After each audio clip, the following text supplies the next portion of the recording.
Hi, everyone. I'm Alan Wong. I'm a public information officer with Contra Costa County, and welcome to a forum of the candidates running for Mayor of Martinez. Today's forum is sponsored by the Contra Costa County Elections Division, Contra Costa Television, and the West County and Diablo Valley League of Women Voters. We're recording these roundtable discussions here in the studio of Contra Costa Television with assistance from the cities of Concord, Richmond, and Walnut Creek. The 6 candidates for Mayor of Martinez are Sean Trombley, Mark Ross, Lara E. Delaney, Michael R. Ayers, Mike Menacini, and Brianne Zorn could not join us today. So first I'm going to ask our candidates to introduce themselves and tell us why they chose to run and what they consider the most important issues in Martinez. We drew lots before the show to determine the speaking order, so we'll begin with Sean Trombley. Thank you for the opportunity to be here today. Thank you to the League of Women Voters. Thank you, Contra Costa Television. I was born and raised right here in Martinez. I love this town. I started my career in Washington, D.C. in our hometown congressman's office of George Miller, and I've been a public policy professional for the last 15 years. I've worked on issues from housing, environment, budget, and I'm prepared now to lead Martinez. As the chair of the Martinez Planning Commission, I have the experience, the ideas, and the energy to move us forward.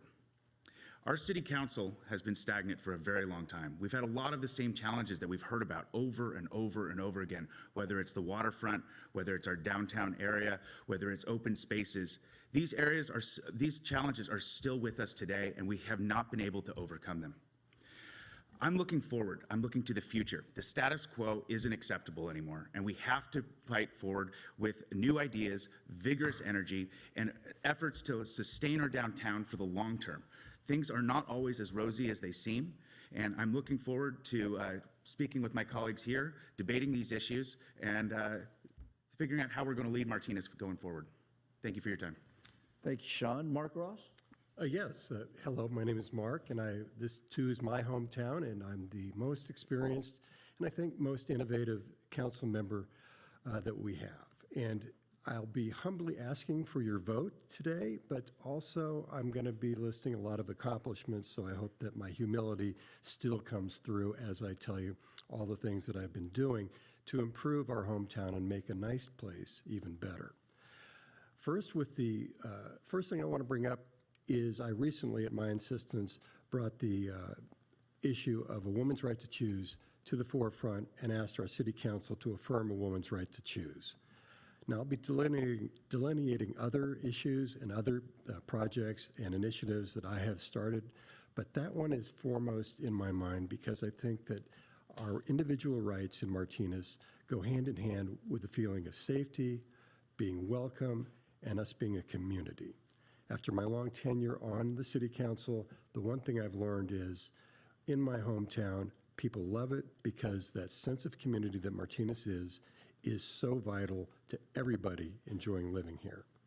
I've prided myself on listening to the community, responding to the individual needs of the infrastructure, our open space, our housing, and improving the downtown, and hopefully improving the waterfront as we now have a plan in place to get the waterfront to where it should be.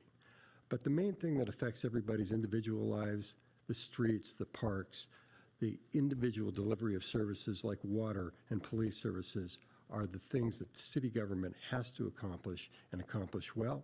We're doing a good job, but I'm going to make sure that we do it better, and I'm going to make Martinez an even better place and one that we can all be proud of.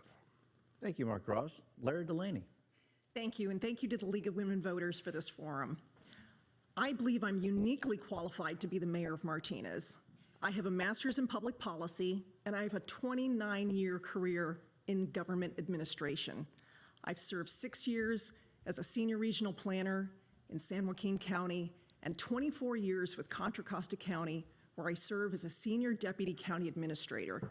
In that role, I'm the county's legislative coordinator, working on state and federal matters. I've also been the director of the county's Office of Reentry and Justice, where I've led the development of reentry programs and also justice-related projects and programs. In my tenure on the City Council for the last 20 years, I have been a courageous leader who takes strong stands on important issues, and I've helped lead our revitalization. Balancing Martinez's small-town historic character with our need for progress takes someone with energy, with vision, and experience, and I've got it. I look forward to making Martinez an even better place. Thank you. Thank you very much. You know, one of the topics that a lot of people are talking about is the waterfront. Currently, the city owes $4 million. The infrastructure is deteriorating, and I'd like to know how you see the development of the waterfront happening. Let's start with Sean. The waterfront is a jewel of Martinez, of Contra Costa County. We're the only city in central Contra Costa that has access to the water, and it's a wasted opportunity. We need access to more recreation, and it needs to be revenue generating in the long term. You mentioned the budget problems. They are a drop in the bucket compared to what the marina actually needs and the waterfront in general as far as revitalization. The pier is currently, well, it's more of a jetty that goes out. The water kind of backs in and it continues to silt in. Our seawall is like Swiss cheese, and the actual slips and docks are falling apart. It is in poor shape down there. But that's not to say that we can't look forward and figure out ways in which we can invest in it for a long-term strategy that will be a revenue-generating one. One of the things that I'm looking at is a public-private partnership. That way we can actually secure the funds that will make $4 million a drop in the bucket. I think initial projections that we saw just for the pier, the seawall, and the marina itself were around $30 to $40 million, and that was 4 or 5 years ago. $4 million isn't a lot in the grand scheme of things when you're comparing to that, let alone the development of the rest of the open areas. There's a lot of complicated bureaucracy that is going to be needed to navigate those points, particularly the fact that there's 4 jurisdictions down there between the city, the state, East Bay Regional Parks, and BWCA, which is a regional water conservation body that oversees some of the areas down there. So working with our regional partners, this can't be just a Martinez goes it alone. We're going to have to work with regional partners, federal and state, and build a coalition that is going to draw people there, figure out what that looks like. We are working on a general plan right now. Coming up next, we'll have a waterfront redevelopment plan, and we're going to really be able to get a lot of community input about what that looks like, what people want out of the marina, and how we can bring that vision to life. Mark, how do you see this developing? Shops, stores, what do you like? Well, the first thing we have to do is what we have done is we own the land now. The impediments to developing or enhancing the marina or even repairing it have usually been based in the fact that we didn't own the marina until a few years ago. We now own the marina, which may seem like a small technicality, but now if you own the marina, then you can issue leases to restaurants. We've had restaurants who've been very interested in making a place, a home down in the marina. We've had developers said, we'll fix up the marina, but we haven't been able to issue a lease that was more than 45 years because we didn't own it. The state owned it. A few years ago, we took the initiative. We now own the marina, and part of that deal with the state was we have to come up with a marina land use plan, which we're going to finish. It was interrupted by the pandemic. We're going to finish it next year. And once we finish that, then we can go out to the public-private partnership that Sean had mentioned, and we can actually get people who are interested because now we own the land, we can offer extended leases, which allows developers the time to recoup their investment. So we can have a viable public-private partnership because we have time to amortize those investments. So I'm very excited that we can actually go out into the future with some partnerships. Currently, the fishing pier, as we speak, is being repaired. Congressman Thompson has an earmark in for us to get some grants, and I think I'll let Councilmember Delaney talk about that, which I'm sure she will. And we have a bright future for the marina. There are other issues at the marina which have to do with, we have too much camping, we have the amphitheater is not being used the way it should be used, and as mayor, I'm going to return it to its intended use within 6 months of becoming mayor if the voters so choose. And we have other issues of homeless and syringes down there. We just stopped a huge syringe giveaway that was not properly done a few weeks ago. We have a lot of things, not just the infrastructure to clean up at the marina, but the general feel of safety and cleanliness that are soft issues, but those are very important to the public. And I think the marina is on the right track, It's going to take some time. As Sean said, there's a lot of regulatory issues and a lot of hurdles and a lot of partners to deal with, but I think we can navigate it. Okay, Lara, what do you think? Well, it's hard to actually add too much to what Mark said, because I think that's a very comprehensive response. It is a multi-partnered challenge, but I think we're poised with this development of our next marina land use plan to really tackle these issues. And we've had made progress in the recent past. We've got a federal earmark now that is just about, when Congress passes its budget, to be coming our way with $2 million to assist with our pier project. We've been able to invest in the infrastructure that is the water, the facing waterway areas. We've made improvements to that. We do have dreams for restaurants and for other businesses in that area that will emerge through the plan. We're making great progress. And while I agree with Mark that we need to have the amphitheater return to its original purpose, which means finding a new home for Camp Hope. But things are going on there now. People are really enjoying the waterfront area. The bocce courts are always filled. As Mark mentioned, there had been a harm reduction program that had been operating in the area that was contributing to some of the needle issues in the park and the safety issues. But we're making progress in that area, and it's a place where people enjoy on a regular basis. There are thousands of visitors down to not only our part of the park, but the East Bay Regional District Park, and I think it's on the cusp of change, and it's going in the right direction. We just need to get the $4 million loan to the state resolved, and I think we can by actively really going to the state on a regular basis and making our case that these loans need to be forgiven. We need to start with a fresh slate, and we can move forward with the investment opportunities that will happen with this ownership that we have now. Great. So you're moving towards a plan, but I'd like to know, how this is a big project. Give the people an idea of how much this is going to cost them, and how do you raise those public funds when you get the private funds as well? Well, that is a challenge, and we've had estimates over the years that have varied from $15 million about 15 years ago to probably closer to the $30 to $40 million range. But it is such a unique location here in the county. As Sean mentioned, we are the only central county city that has waterfront property, and people want to, they're coming down there now to experience, the kites, and we've got, other, we see more, windsurfers and things like that than ever before. So people are coming out and they want to experience. Even during COVID, people came out to the marina more. So there's more of an interest in it, and we think having that asset really will lead to more private investment. And I'll also say that every time Martinez has gone out to the voters with a really solid plan for doing something good, like we did with all of our parks through Measure H, a $30 million bond measure, the voters, see the investment is worth it. They step up. So we may have to come up with public funds and rely on the community to support it. But I think the community does. They like this asset that we have. They want us to make it better, and we can do it with their support. Okay, thank you.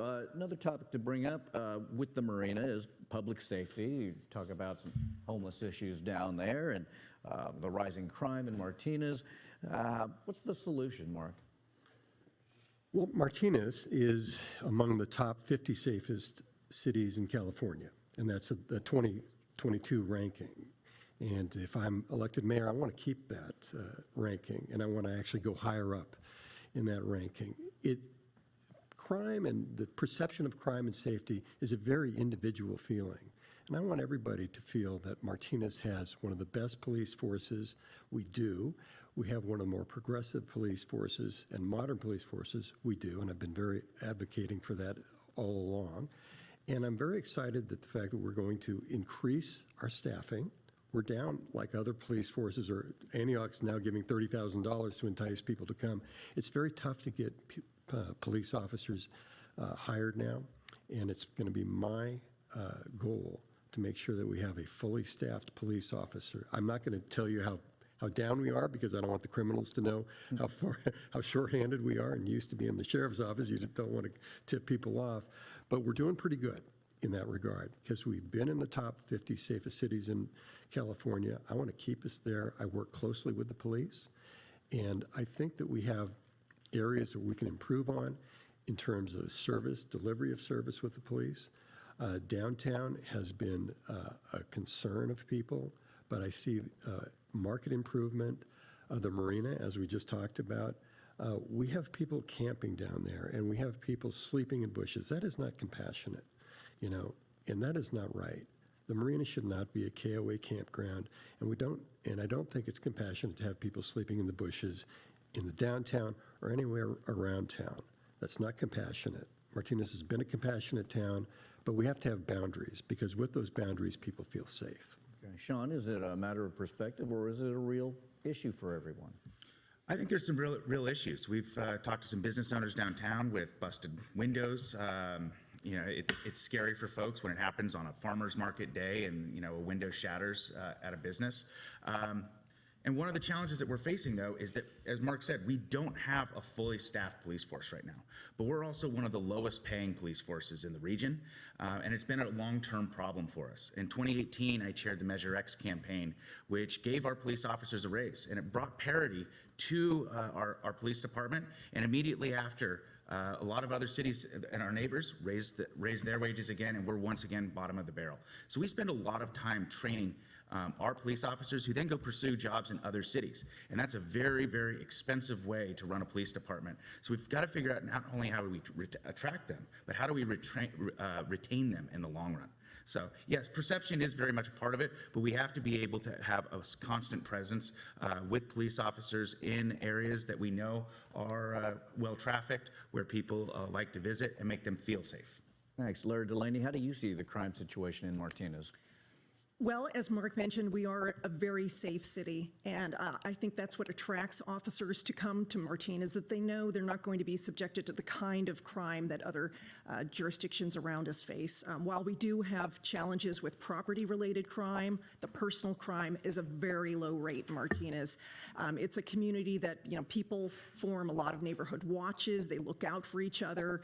So there is that sense that when you're in Martinez, it is a safe place, but we definitely need to address our staffing issues at the police department. We're very short-staffed, but it is a situation, as previously mentioned, that a lot of jurisdictions are facing, and it is a matter sometimes of looking at our compensation and increasing that where we can, looking at our benefits.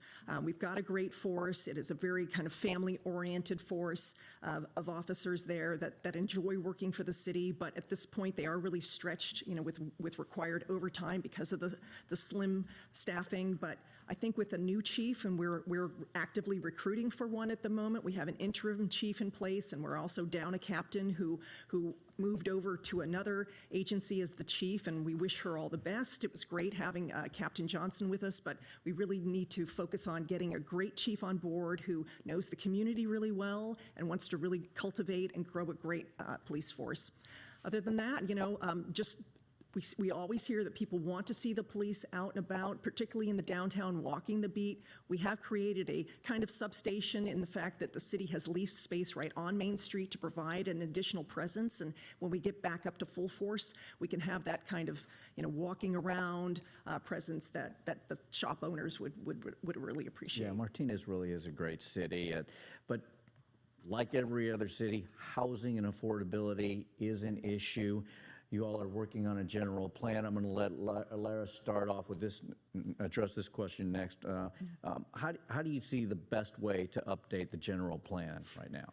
Well, our general plan update process has actually been underway for about 15 years now.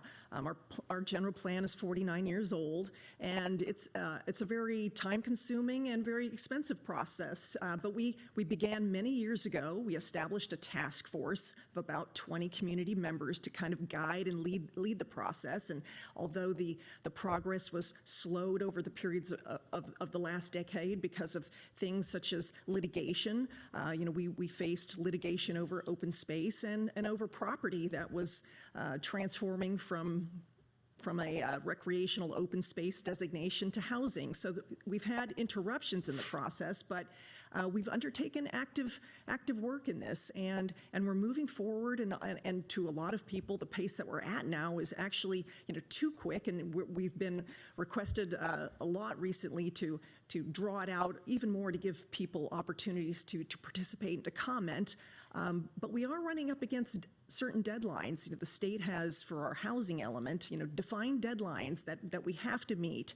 And while it is a very challenging document, in that it is the kind of the constitution of the city and sets the framework for growth in the future. And a lot of people are very concerned that we're going to be changing the kind of character, the small town character of Martinez by densifying, beyond what they think is appropriate. But, we've had a challenge so frequently in meeting the numbers that the state requires us in terms of housing, the RENA numbers. We've developed 0 in the last decade. We have to do better, and we have to look at the densities and things like height limit in the downtown to ensure that we're providing adequate housing for the future. Thanks. Let's give Mark and Sean a chance to answer this question. I'll start with you, Mark.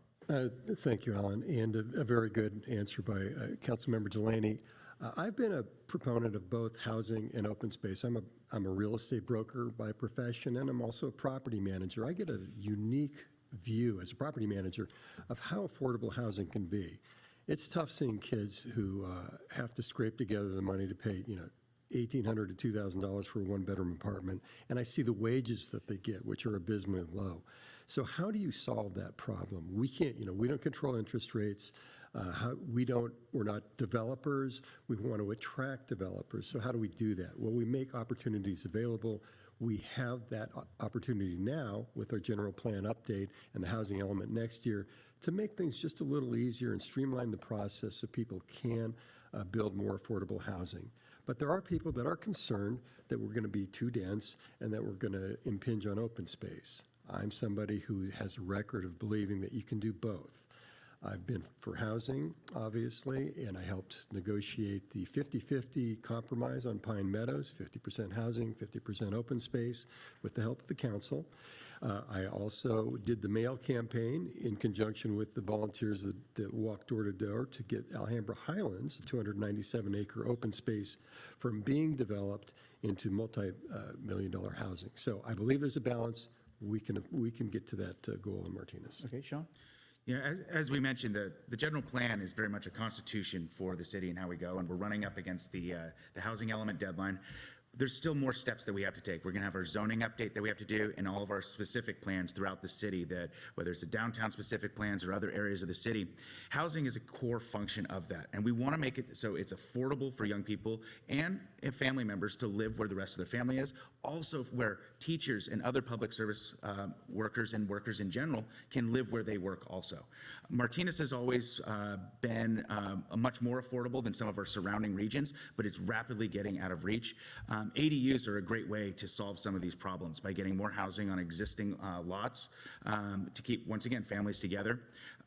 But there has to be a more focus on downtown as well, because if you have more housing downtown, that is more people living where the shops are, so they can support the businesses, not just on Friday and Saturday, but go out for dinner on Tuesday night and support the businesses that way. And that's going to generate more revenue, which is going to allow us to thrive as a city more. Okay, thank you very much, and thanks to our candidates for answering these important questions. Now, each candidate will have 2 minutes to make their closing statement. Let's start with Lara. Martinez is on the cusp of change as Mayor Schroeder retires in November and new leadership takes the helm. Change is inevitable, but what kind of change do we want in Martinez? In my time on the City Council, Martinez has experienced more economic vitality than in the past 50 years. The city is brimming with new businesses, new cultural events, new families, and the downtown is bustling as a destination. During my tenure, we've invested in rehabilitating all of our public parks, our pool, and the library. We passed a measure that has more than tripled our investment in repairs of streets and roads. We've added parks and sports complexes, and we've protected more open space than at any time in our history, ushering in more climate protecting measures than ever before. But balancing our progress with the preservation of our small town historic character and solving the challenges we inevitably face takes vision, energy, and experience, and I've got it. Under my leadership, we will continue the downtown revitalization, build the right housing at the right location, improve the Martinez Marina, return the amphitheater to its original purpose, find solutions for the homeless, build a Joe DiMaggio museum, and provide and maintain more park amenities throughout the city and ensure public safety. So now is not the time to change course. Martinez needs strong, courageous, energetic, and experienced leadership from someone like me who gets things done through collaboration, problem solving, and good governance. I have a record to prove I'm a can-do leader who only votes in the interest of Martinez, not special interests. So please vote for me on November 8th, and thank you for your support. Thank you, Lara Delaney. Mark Ross. Thank you, Alan, and thank you to my two fellow candidates that showed up today in the League of Women Voters. When it comes to energy, again, I'm going to have to brag. This week, I applied for registration to the Boston Marathon. I've got a lot of energy, and I bring that up not to brag, well, maybe a little bit, but also that if I can strive for excellence in myself, I'm going to strive for excellence in Martinez, in my hometown. Now, I have a long list of accomplishments because I've been around a while, but what I want to convey to people is the main things that I see right now are the concern to people is public safety. We're amongst the top 50 safest cities in California. I want to keep it that way and, in fact, rank us even higher, but I want everybody to feel safe. I want everybody to feel welcome, and welcome means having a clean town, because having a clean town is also having a safe town. It's the broken window theory. If you see junk when you drive into town and you see unkempt entryways into town like we have now, you don't feel welcome. And our visitors don't feel like this is a place maybe they want to come back to. So I'm going to clean up the town. I'm going to keep us being safe. I'm going to make sure that everybody feels welcome in my hometown and that it's their now, their new hometown. I have the experience. I have the leadership. I work in a collaborative way. In fact, as I mentioned before, the Women's Right to Choose resolution, it was upon, I insisted we do it. I worked with our fellow council member, Brianne Zorn, who's not here today, to present this to the council. I will be one of the best mayors we've ever had if I get your vote. The reason is that I believe strongly in the community of Martinez, and I feel that I'm in touch with the community of Martinez. Again, we have a series of problems. They're not unsolvable. I feel I have the experience, this problem-solving abilities, and the collaboration techniques to get this done. We can do this, and we can make Martinez a better place. Visit markross.info for more information. Sean Trombley. Thank you to the League of Women Voters. Thank you to my fellow candidates. It's been great being here today with you all. I just want to say that I'm incredibly excited about the future of Martinez, but I don't think that we've gotten here because of City Hall and because of City Council. I think much of the growth and opportunity that we've seen is in spite of that. And I want to make sure that we can support the businesses that are coming here, not just downtown, but throughout Martinez. Martinez is more than just downtown, but it's been really hard to attract new businesses to come in and support our existing when our City Hall is very understaffed. We have no economic development director, our planning manager just left, our chief of police has just left, and we have an interim city manager currently. This is not the signs of a well-functioning City Hall. And I'd like to jump in, and on day one, I will get City Hall working again. I want to cut red tape, make it easier to do business, make it more attractive to developers to make downtown Martinez a great potential building place. And I want to see more families come to Martinez and call it home. The community is what makes it strong. The community is what draws people to Martinez. It's why my wife and I came back there. We love this town and we want to see it fulfill its potential. And with proper forethought and planning, we can realize that vision and we can get these things done. So I look forward to earning your support this November. We need new energy, new ideas, and we need a vision that's going to support us in the long run. Thank you for your time today, and I look forward to seeing you on the campaign trail. And that concludes our roundtable discussion with our candidates running for mayor of the city of Martinez. Once again, the 6 candidates are Sean Trombley, Mark Ross, and Lara Delaney. Also, Michael R. Ayers, Mike Menacini, and Brianne Zorn, who could not be with us. For more in-depth information on our candidates, ballot measures, and those who support them, go to votersedge.org. The last day to register is October 24th. All eligible registered Contra Costa voters will receive a voter vote by mail ballot for the November 8th general election. You can find detailed information on the upcoming election on the Contra Costa County Elections website, cocovote.us. My name again is Alan Wong. I'm a Public Information Officer with Contra Costa County, and I'd like to thank you for watching. And don't forget to vote on November 8th.